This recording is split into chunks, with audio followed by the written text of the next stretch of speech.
they will they will show up. Yeah, that would be nice. Boy, I sure enjoyed that 12th night yesterday. Those are so fun. And the costumes and the Nobody has more fun than I do, I can tell you that. the talent of the fool. Oh, Margie's amazing with her singing. She made up some of those melodies too. Oh, really? Yeah. Wow. Very, very Singing, versatile. acting, speaking, dialects, yes. I guess, does that come from her? Well, of course, her mom was a wonderful singer. Sure. And Bob's a bit of a ham sometimes. Thank you, Kimberly, for being able to be with us. Thank you. I'm tired. I got off a long shift, but I'll try to stay awake. Wow. We'll do our best. How often do you get called in to work? Well, it's I volunteer for it, so I can pick my terms. So I'm just doing the night shift for 10 days. At a hospital?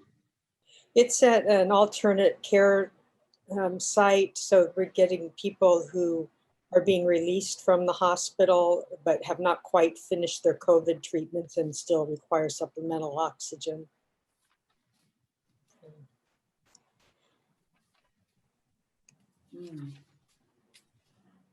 Bravo. Yeah. For your efforts. That's a scary time. A lot of people have relapses. I know a few of the patients have had to return to the hospital because they weren't quite ready to be discharged. But by and large, it's going pretty smoothly. Hi, Jerry. Hi, how are you? Nice to see you. Good morning, Penny. Good morning. Good to see you. Do we have I don't know if we have a virtual verger for this event. I'm not seeing anyone yet. You can put yourself in the picture, don't you want to? Morning, Kelvin. Morning, Kimberly. Yay. Genius. Happy New Year.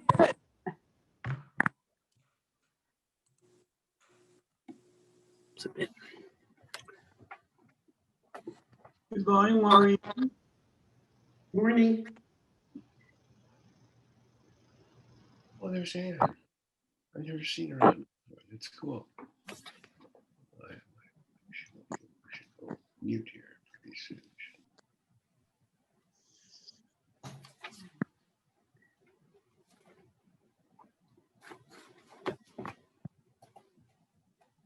Oh, okay. Thank you, Calvin. I'm going to take you up on that.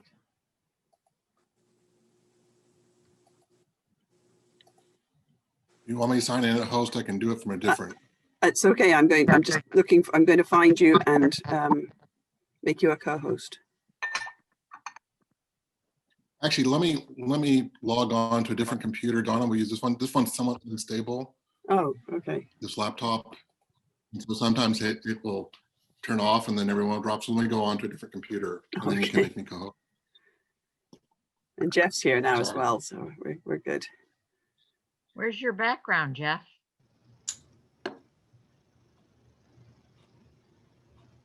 That's Sequoia National Park.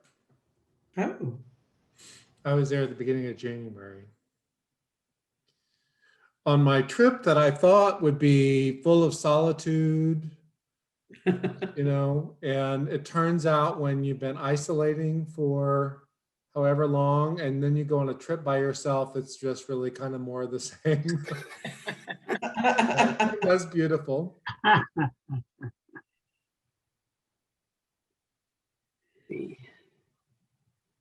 We have 1, 2. Here's Brooks. Yay.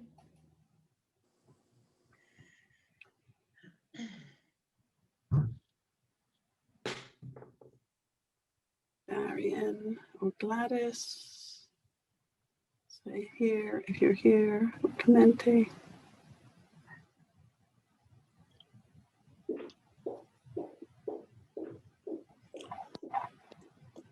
Penny, if you want me to co-host or host, then just make this particular square, the one that says Calvin Johnson, make that host. Done.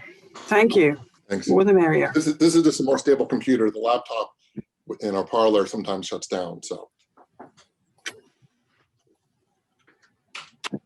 So I'm waiting for a couple more of our candidates. I hope to show.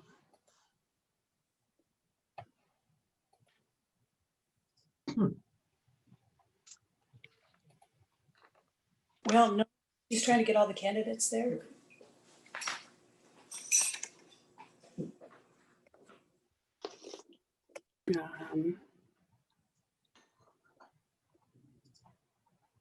I see Kimberly and I see Maureen. And me? Who's me? Me? Who said me? Darian. Oh, Darian, you're here too. Oh, you're called iPhone. Okay. let me rename you so people know who you are. I'm on my iPhone.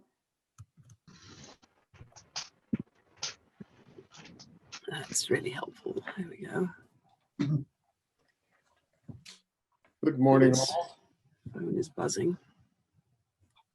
Good morning.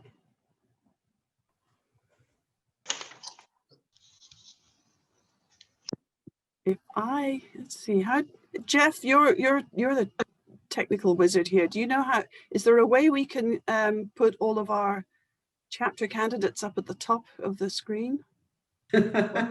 One of our hosts may know how to do that, but I was thinking, what if we just rename them all with a C in front of their name, like C dash, so that it's evident in their name? I don't know how to reorder them. Or the rest of us could just go blank out our video. Yeah. That would help. Yes. Yes. That we would make could it easy to spot people. Yeah. Or we could spotlight them as they're talking. Oh, that's a good idea. Let's do that. The Parlor app, which has also been used as a forum to plan these kind of events. What is the Hello? I can hear something in the back. Somebody's radio, is that?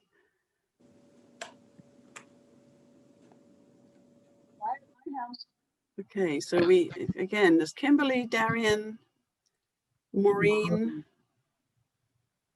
Is Gladys here? Wanda or Clemente? Speak up if you are.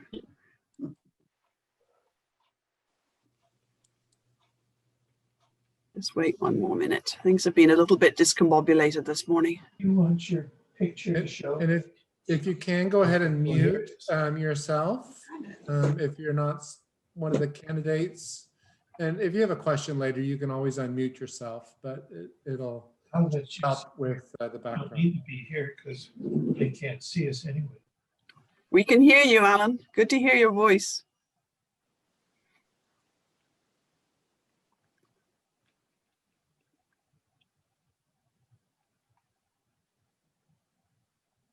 I think we'll go ahead. I'm sure the others will join us as soon as they can.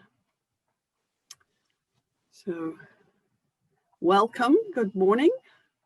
Morning. Good to have everybody here. Don't forget to mute. It's been an extraordinary week, a very upsetting week, but the business of the church goes on, and service opportunities for service go on, and I'm very, very grateful to our 6 candidates this year for chapter for our governing board.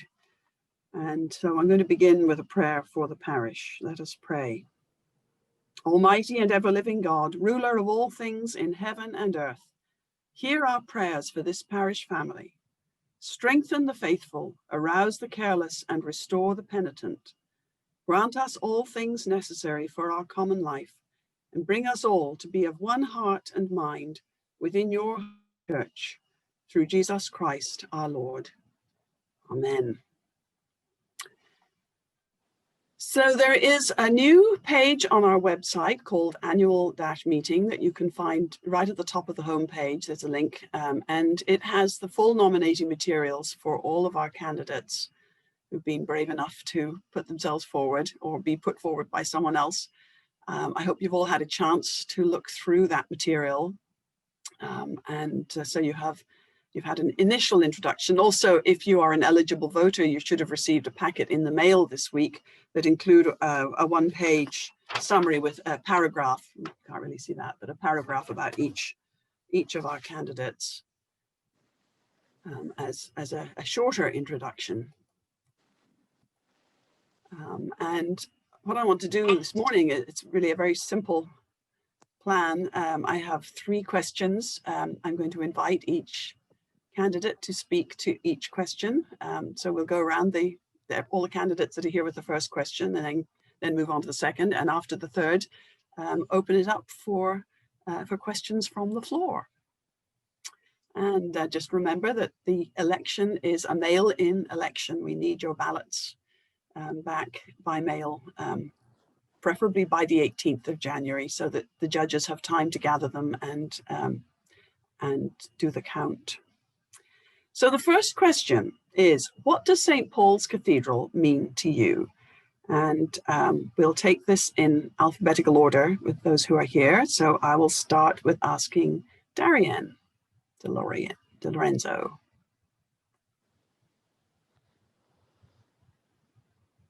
You're mute. There we go. I have now unmuted. Thank you. Thank you. Good morning, everyone. What does St. Paul Cathedral mean to me? 3 words come to mind: family, community, and spiritual home. When my wife Beverly and I moved here to San Diego from San Francisco, where we had been over 40 years, as you can well imagine, that was quite a challenge in our lives.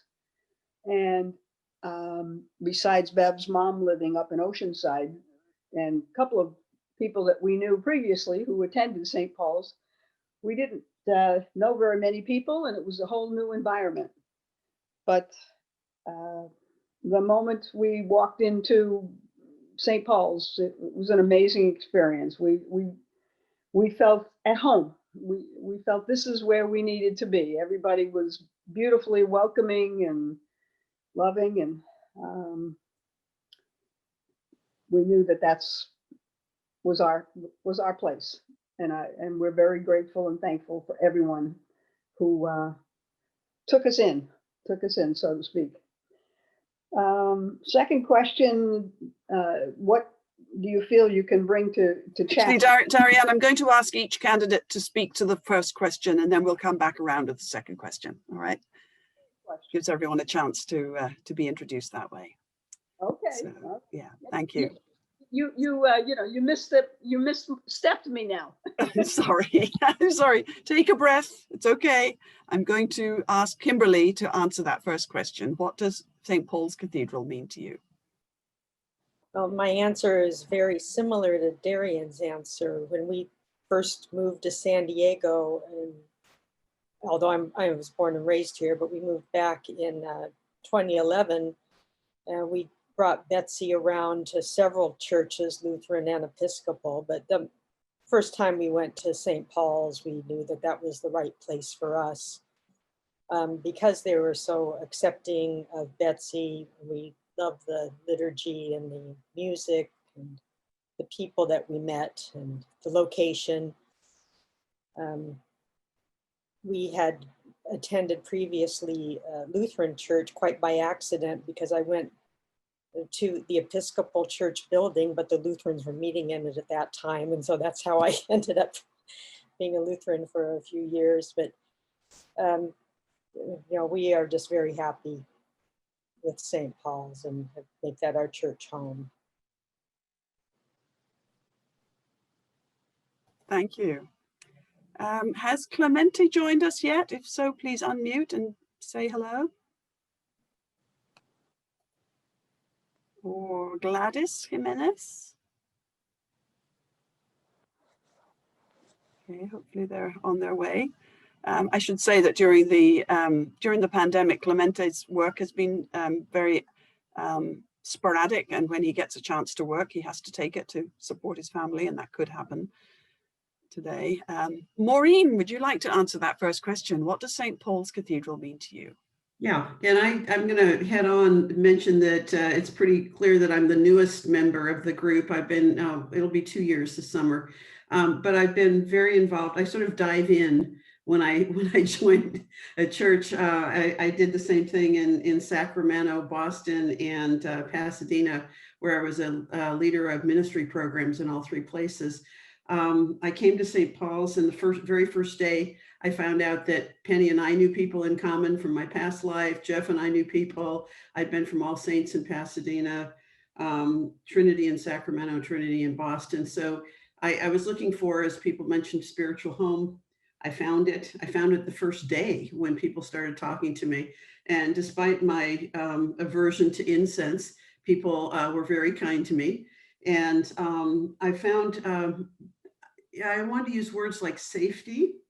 I think that's important, and connection and service. There was an opportunity right away. I didn't have to invent opportunities to serve.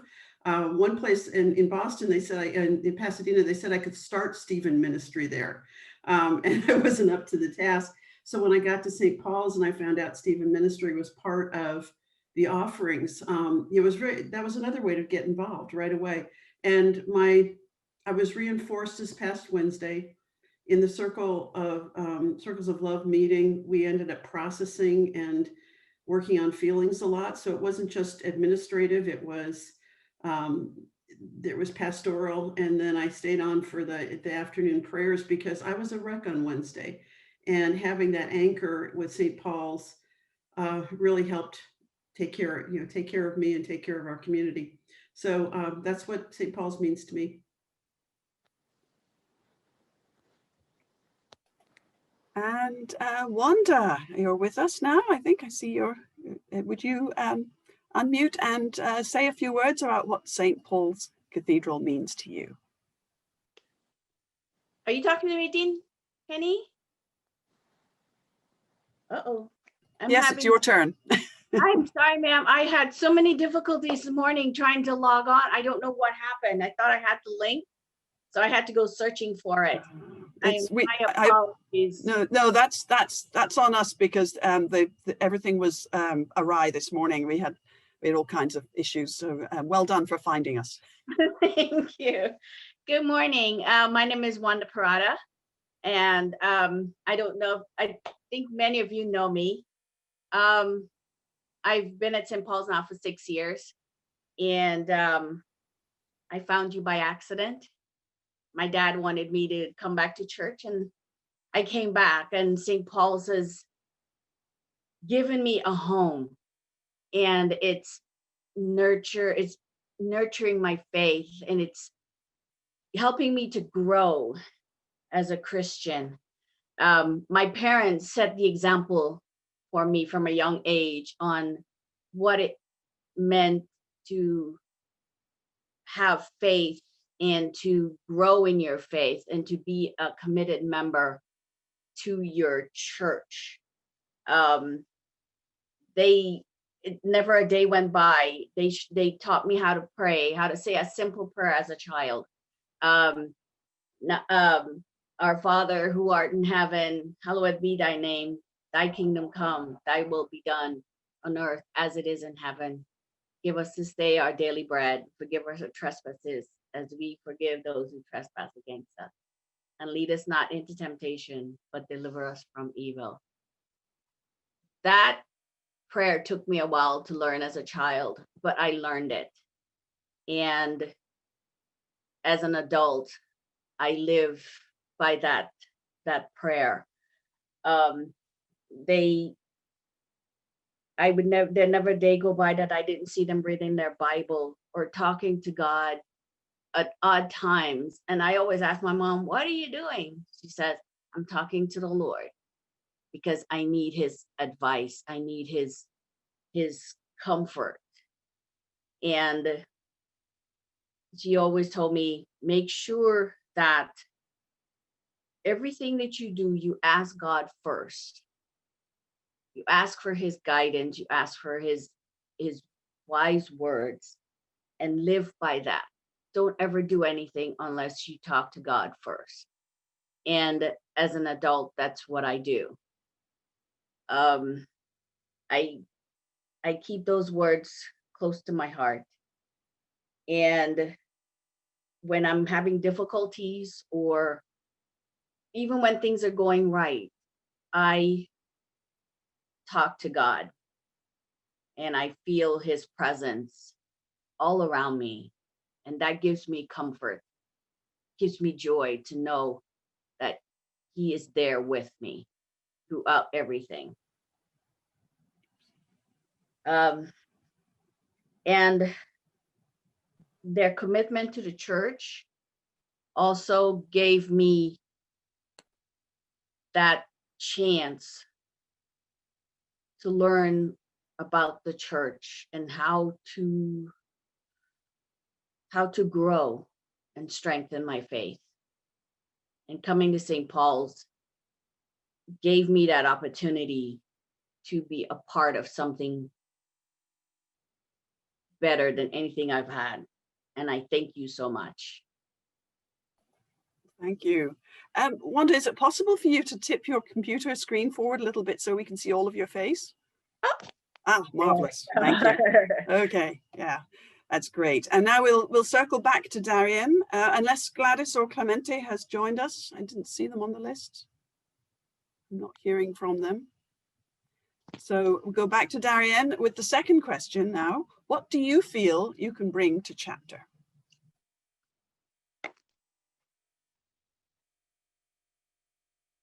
And don't forget to unmute. Thank you, Penny. I'm unmuted. Reflecting on your opening prayer, one heart, one mind. What I feel I can contribute is my enthusiasm for spreading God's word.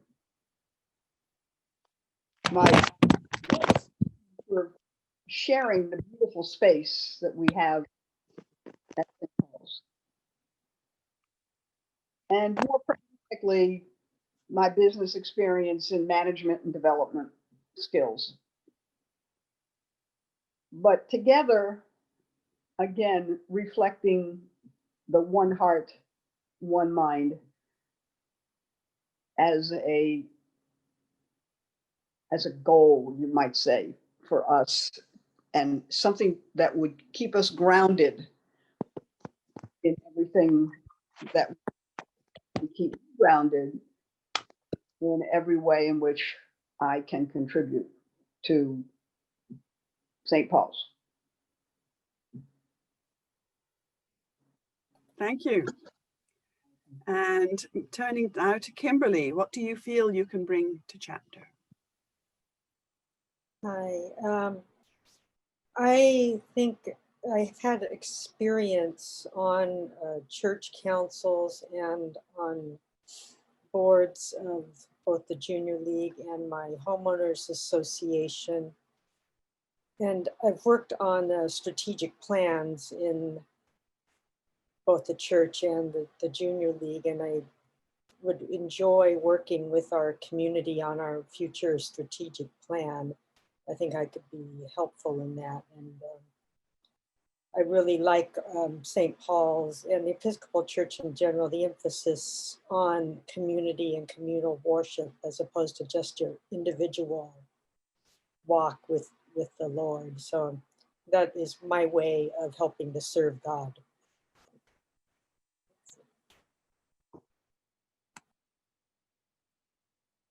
Thank you. And Maureen, what do you feel you can bring to chapter? I've got some practical skills, and I've implemented programs at other churches and seen them through successfully.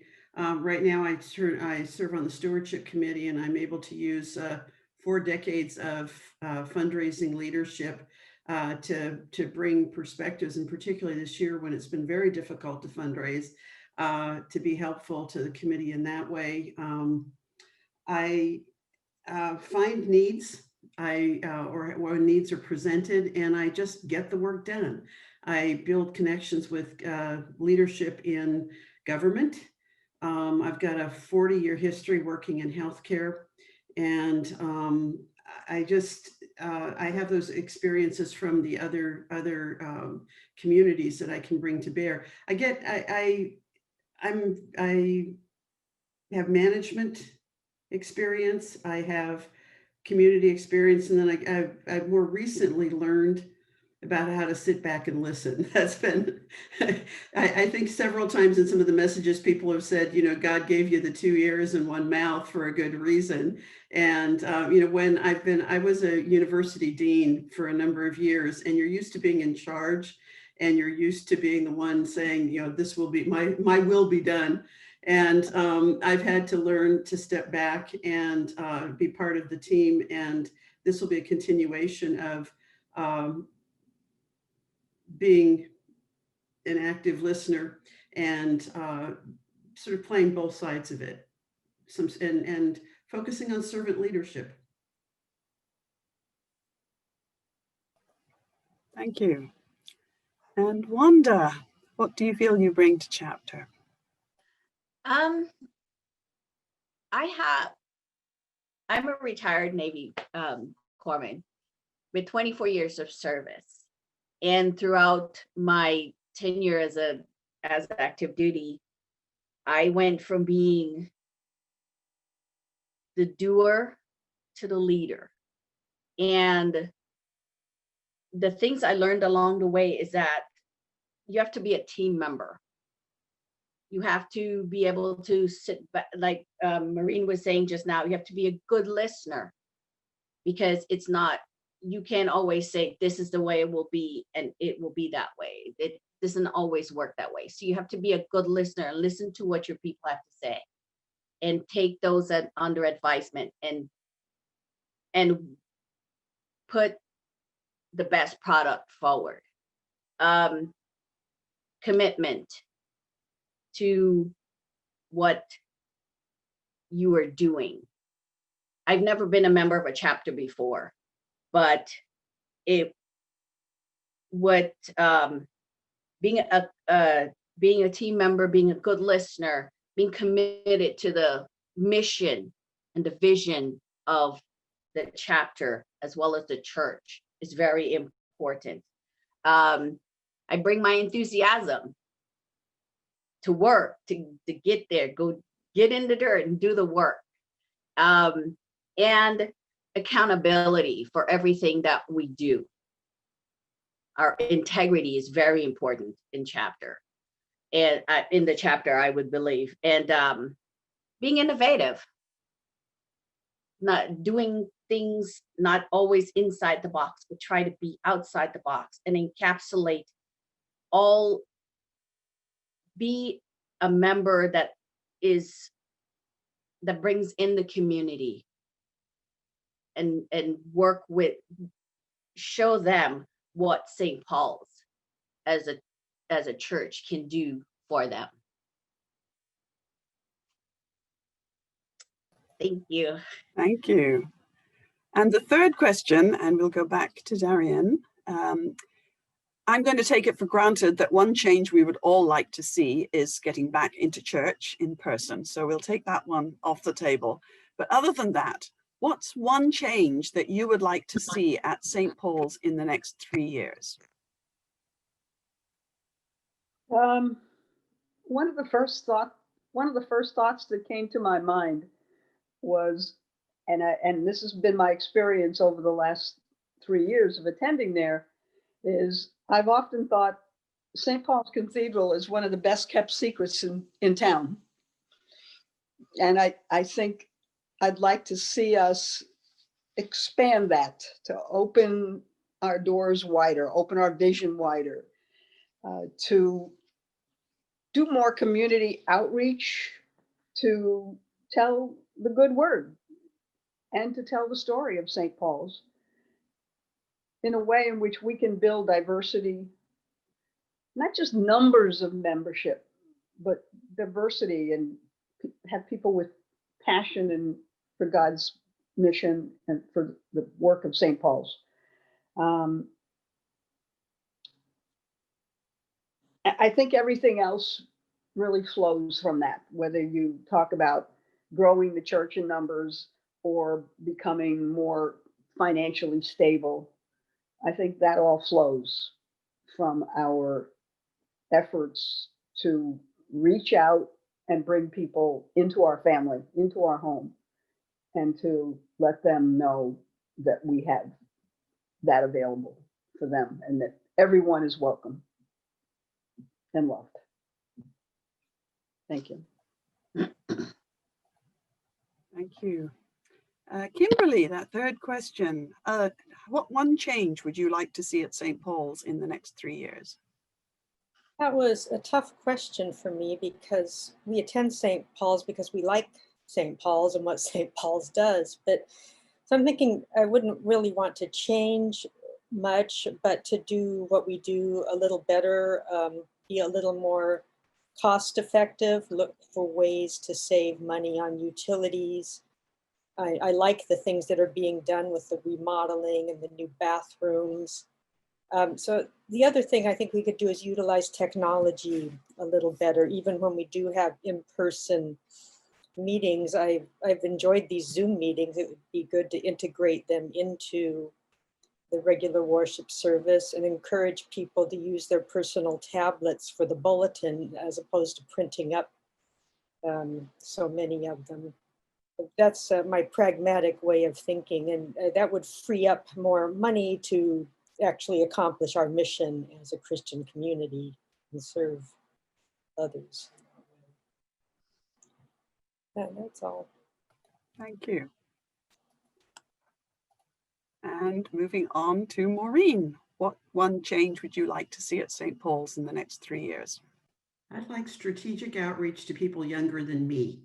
And my children, I used to think that that was not that big of a population. My children said, Mom, that's virtually everybody in the world.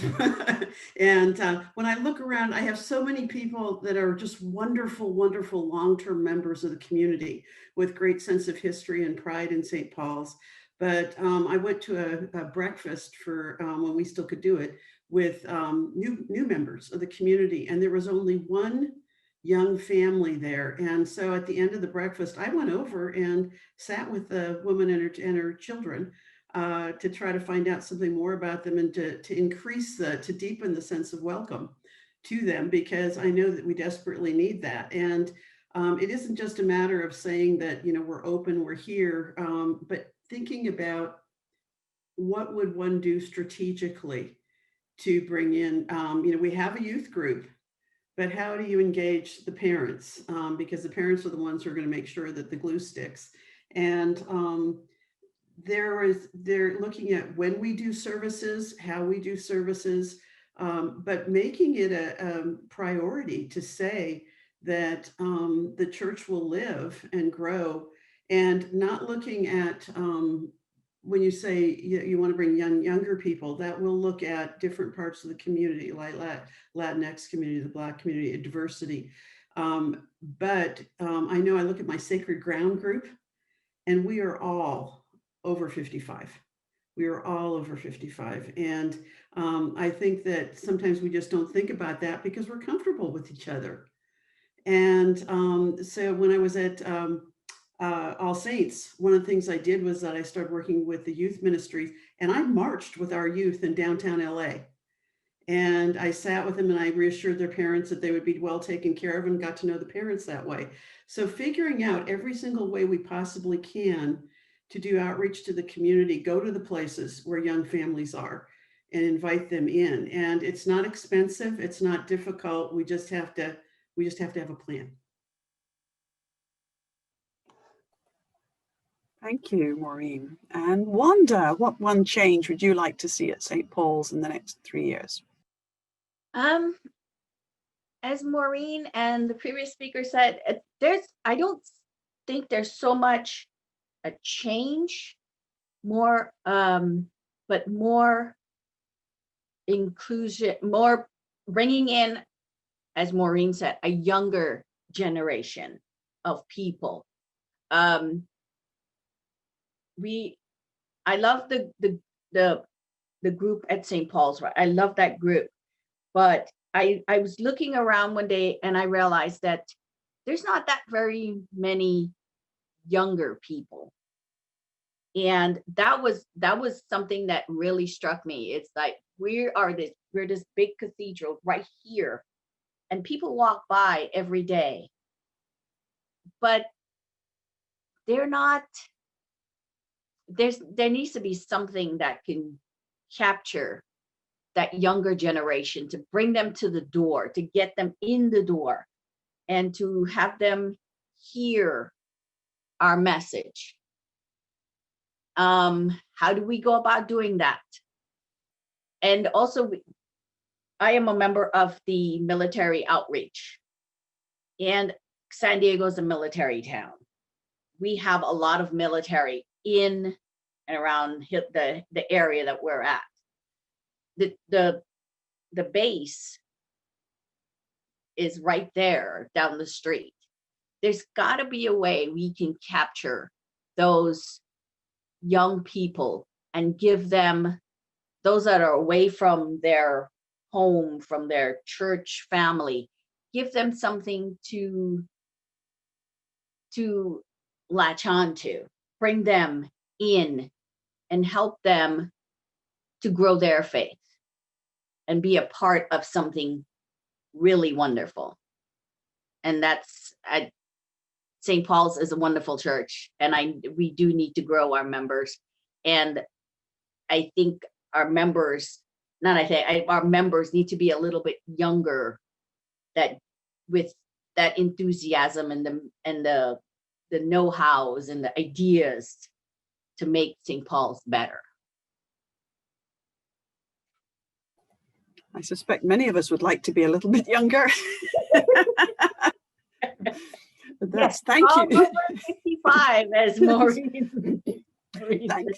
Thank you all for answering those three questions. This is to add to our forum of January 10th, a short interview with chapter candidates Clemente Guarneros and Gladys Jimenez.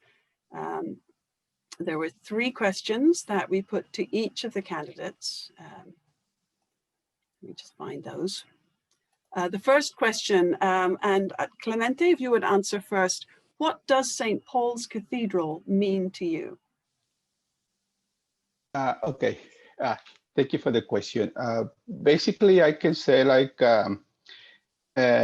it's a little difference when we say any little room or any big building can be a house, but not most of them, they be a home.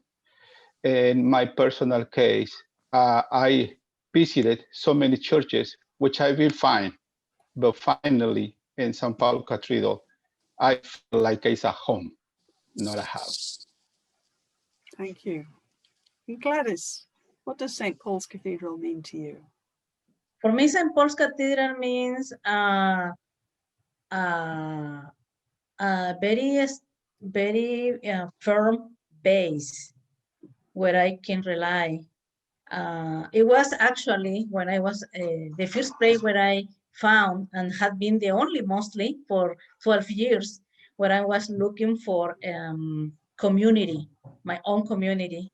I found this place when I saw for the first time Misa en Español. I love it, and more when I went in to the building and I saw a women preaching. That was to me what really got me. So it's kind of my safe place where I can sometimes meditate. Yes. Thank you. Clemente, what do you feel that you bring to chapter? What skills, what experience, what gifts do you bring to chapter? Okay. Well, right now, like I'm in chapter for 3 years, I completely understand the whole process. Of course, much better as before. And definitely one of the things I can do for the chapter is I completely understand my people. Everything I do, sometimes I'm not sure it is so important, but everything I do is from the bottom of my heart. Every time, every moment I share with the chapter, every time I do something with the people or for the people, I do it because it's born from inside of me. It's not because I have any compromise or because it's an obligation. And basically my analysis, as long as I can keep helping, support her, and still be not like an example because I'm not a perfect person, but I do the best for my people. I'm always be there. And everything I do is completely from the bottom of my heart. Thank you. And Gladys, the same question for you. What do you feel you bring to chapter? Well, I am kind of a person of a big mouth person, so I think I can bring a little wider point of view to the Anglo side to try to understand better the Latino service. It's sometimes we need to know better each other and to explain why the things are like they are. So I think I have been working with a lot of people in many areas with my job and other things that I think I can bring a very wider point of view for the Anglo community to understand better and to rely to each other, both sides. Yes, I can be a good bridge. Yes. Thank you. And the third question, Clemente, we all want to be back in the cathedral. I know, we all want that, right? So as well as that question, what change would you like to see at St. Paul's Cathedral in the next 3 years? Well, one of the things, I don't ask for any change because definitely I can see it, whatever we do before is right. I can see not so many people, but I can feel it's in a strong community.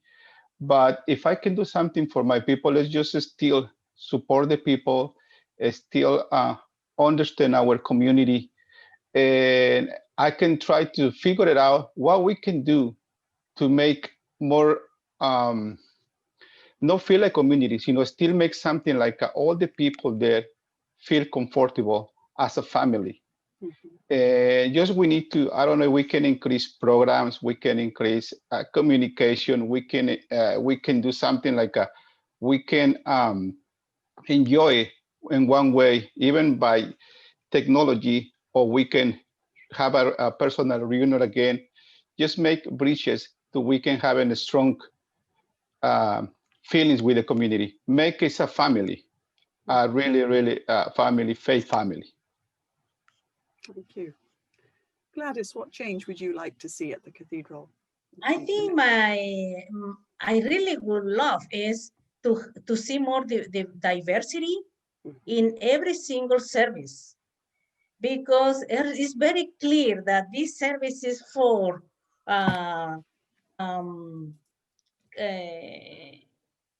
white people. So it's very interesting how we segregate each other. And I think it should be nice to have more mix in these groups, in these services. I think that is really community to understand. We have what happened, like I heard in KPBS a few days ago, what happened on December 27, 2020, because we wanted to leave it in the other year. It's actually in January 6th, yes, is that really we reached that point that we are so low that it was a result. I am not saying the whole thing, but that's a huge representation in the soul of the country. So I really would like to see more diversity. Diversity means that we understand each other. Maybe I do not agree with what you are thinking, but I respect you, and we need that. That is what I really want to see. And to see, it's a big thing, how we are going to bring more diversity to our community, to St. Paul, to the church, to the cathedral. That's the thing. Okay, thank you. And Martha, you had a question for them. You're muted. Of course, thank you. This morning I asked at the forum to the other candidates the following question. 2020 was a difficult year for all of us, especially for our spirituality, because we were not able to meet in person and be at the church worshiping and participating in all the ministries together. So we have to change, and we became a virtual church. And we have done everything through Zoom. So my question is, what have you done and how you participate in our virtual church this year?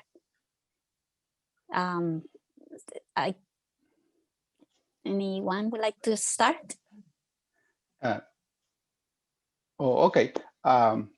Okay, probably this year, one of the things probably we can do it is, I don't know, we can start to make a small videos or in a small, put it in Facebook, Instagram. It's small little things like we can start communicate with the people. I'm going to interrupt you. Yeah, sorry. Martha, explain it in Spanish. Yeah, okay. Clemente, la pregunta no fue así.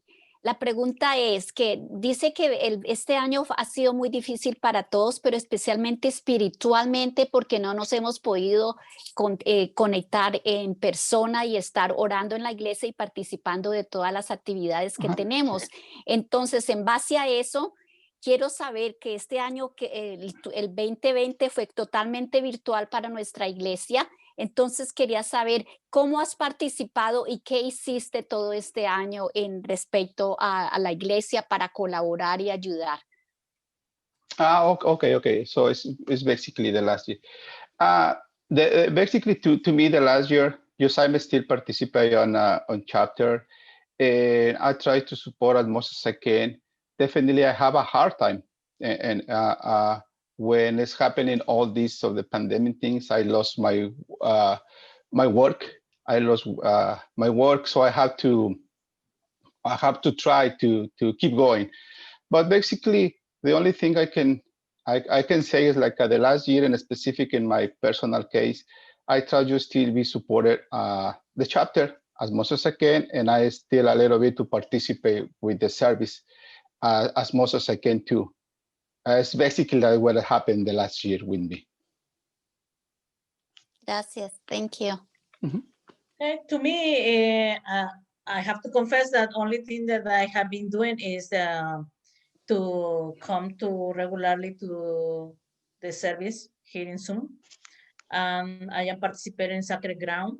I am co-leader with another person. I have been enjoying it a lot. I have been learning a lot. Actually, the past session, my co-facilitator was sick, so I asked for help to another person, and I did it. Yeah. So as you know, I was one of the first big cases. The first one going to Torrey Pines, admit as a first COVID person. So I was for 6 weeks out of work and everything. Thank you, God, I received help for everybody, for a lot of people, from the church, for many people, and I make it. I am working.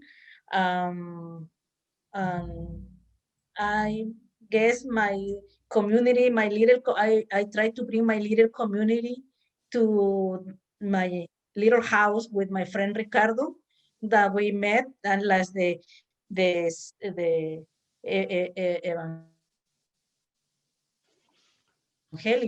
first reading, where there are 2 people or more, there is God there, and yes, we are here.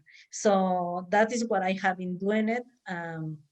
During my time in the hospital, I guess like most of the people, I rely more in God, in the presence of God. So that's it. Thank you very much. Thank you. We're very glad that you were able to recuperate from COVID-19, and after you recuperated, you still went on working on sacred ground. So we're very thankful for that, Gladys. Yeah, and for both of you, thank you for your courage in being part of this election process. And good luck. Resources to be supportive of maybe a 3 to 5 year plan to bring young people, younger families, younger people into the church. And I think it's doable, but again, with a plan. And, and I think I've got some skills that can speak to that and experience. Yeah. I think one thing picking up on Nancy's desire for more funding, and I would strongly support that. I don't know about the practicality of it, but I would certainly encourage us to have a very serious look at our budget and how we're allocating our funds, and have youth, the development of our youth and programs for families with young people be a priority within our budget. But another thought that occurred to me is that I think we underestimate sometimes the benefit of having a lot of youth in our presence. Those of us with the gray hair, how much having the youth around us brings us so much joy and energy. And that is one thing I don't get to feel enough at St. Paul's. We tend to sit up in the front on the left-hand side near where now the youth are gathering. And at first we wondered how disruptive that would be. And now we gravitate always to want to sit over there, because it's just a joy to be around the kids and watch their faces and how much they contribute to the experience of being in church. But I'd love to see more of that. I know every once in a while Maya organizes an event that the rest of us with maybe not having young kids anymore can participate. But I'd like to see us have more opportunities to interact with the young folks. Keep our fountain of youth going. Can I ask a question? Yes, of course. If we're talking funds to keep youth programs going, is there a way to maybe have volunteers donate their time and not have to so much worry about funding, but donate our time to growing our youth in their faith and bringing them into the church but at the same time go be in or set the programs that are in the now, the things that they like to do, but at the same time keep it within the St. Paul's guidelines and boundaries. But instead of having to spend so much and worry about budget, what way can we give of our time and be the example to them, but keep it keep it at their level of understanding and the things that are they're called oh my gosh, what centuries would we call? We have they're the X gen. I don't remember which generation these guys are, but probably the pandemic generation now. Yeah, and they're so technologically savvy. Why can't we use that to our benefit? And if we can donate our time to be with them and show them that we care and we want to be there with them, I think that would go so much, a long way to having them feel included in St. Paul.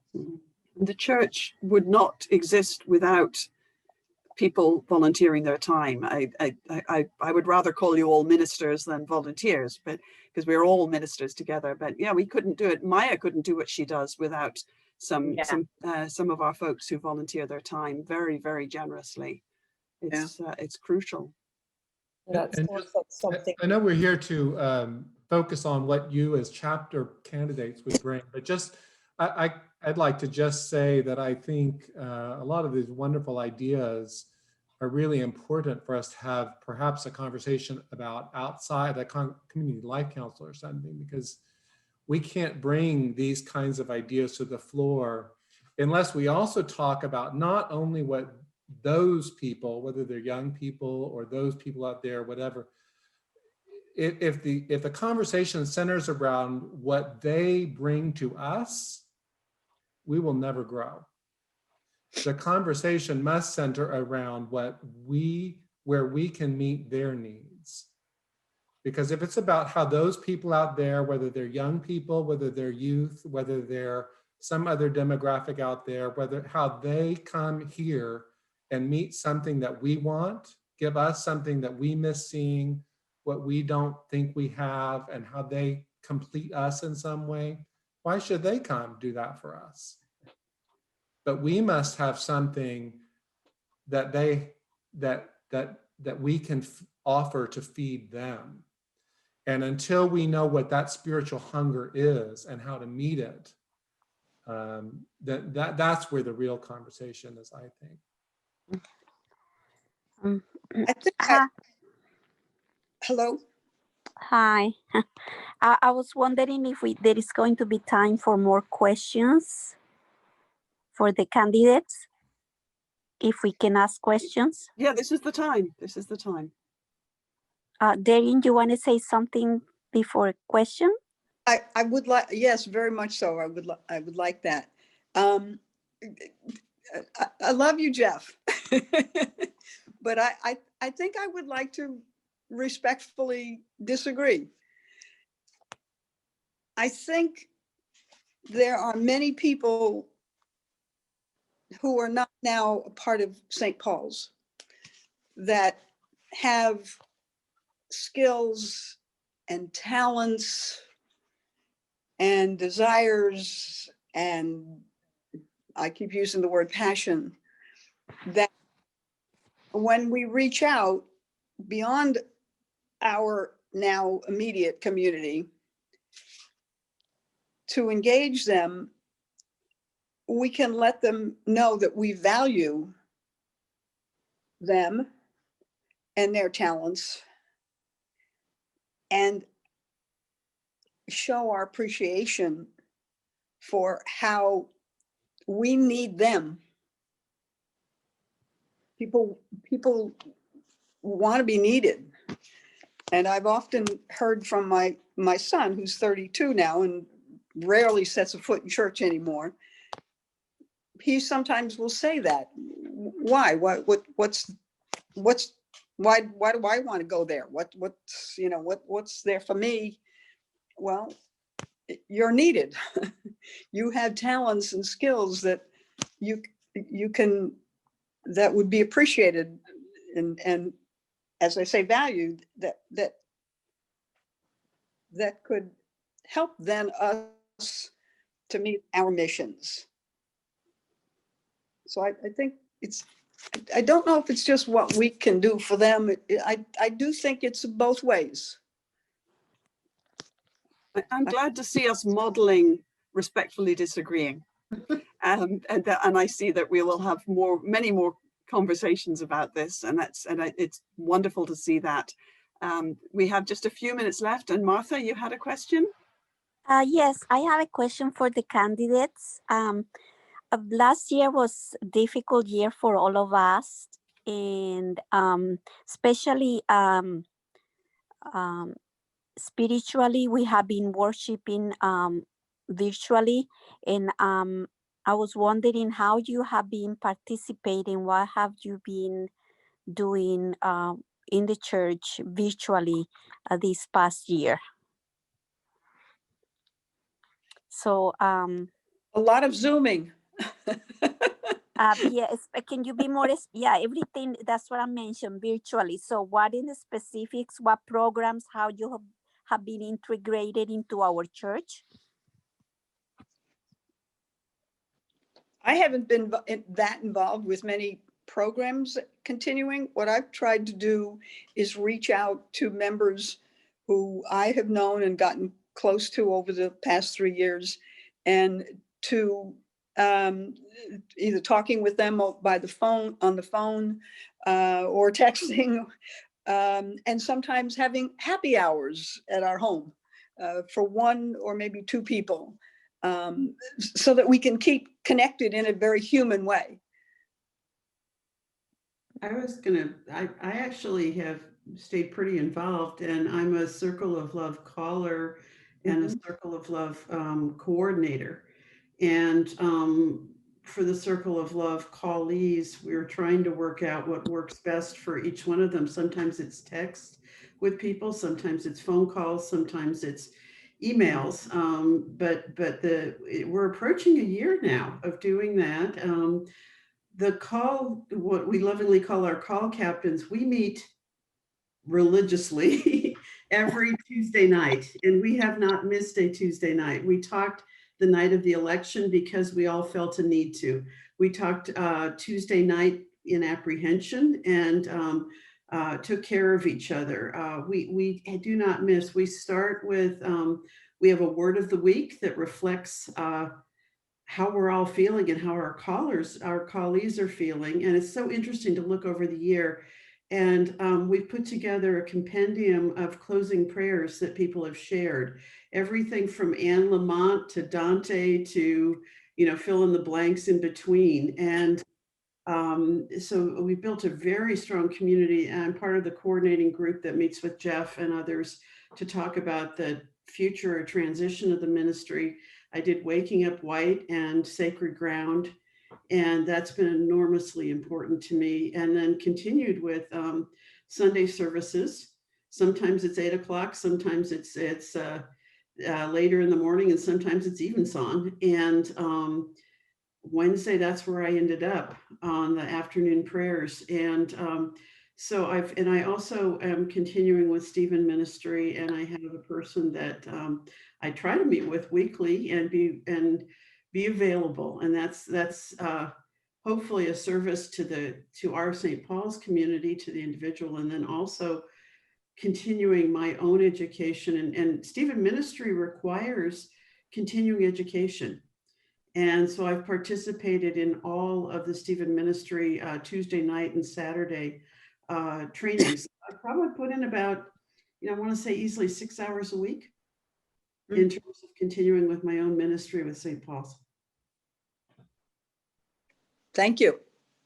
Along that, I thank you, Maureen, for the Circle of Love, because I am a recipient of those phone calls from Ross. And I think in the difficult times, when I spoke with him, I was able to talk about what I was feeling, and he listened and guided me, and that was wonderful. The acolytes, we were meeting on Sundays with Lisa and all of the vergers, and we would have a conversation. And Connie at the altar guild, she would send out emails, and we'll talk to each other. Hey, we're doing well. If we needed anything, we let her know. So I was connected in that way, as well as the Sunday services, the 10:30 service, and sometimes the evensong.